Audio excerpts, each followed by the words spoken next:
இந்த பொதுவா இந்த அமைச்சர்கள் ஒருத்தர் ஒரு வணிக வரித்துறை அமைச்சர் புதுசா மேற்கு தொகுதியில் டிஃபன் கேரியர் கொடுக்கிறார். டிஃபன் கேரியர் 300 ரூபாய் கொடுத்துட்டு இங்க என்ன நடக்குது, ஊழல் எவ்வளவு தூரம் மோசமான நடக்குது, இதை கண்டிக்கிறதுக்கு அவருக்கு நிர்வாகத்துல அவருக்கு டைம் கிடைக்கல. மூர்த்திக்கு பிடிஆர் பழனிவேராஜன் அப்படியே சைலண்ட் ஆயிட்டார். என்னைக்கு அவர் பதவி இறக்கம் பண்ணாங்களோ அதுல இருந்து சைலண்டரா வர்ற தேர்தலில் நிப்பாரா நிக்கலான்னு தெரியல. அவர் எங்க போங்கடா, உங்களுக்கு உங்க பொங்கச்சோறு வேணா, இந்த பூசாரி தொழில் வேணான்ற மாதிரி அவர் இருக்காரு. இது 2 அமைச்சரும் போய் இந்த மாதிரி அரசு நிகழ்ச்சியில் கலந்து கொள்வதே அசிங்கமா இல்லையா? மக்கள் என்ன நினைப்பாங்க?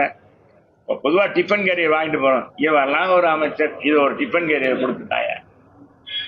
இங்க நடக்குது பெருத்த ஊழல், இதை கண்டிக்கிற வகை இல்லை, இந்த அமைச்சர் என்ன செய்யறான் அப்படின்னா நினைப்பாங்க.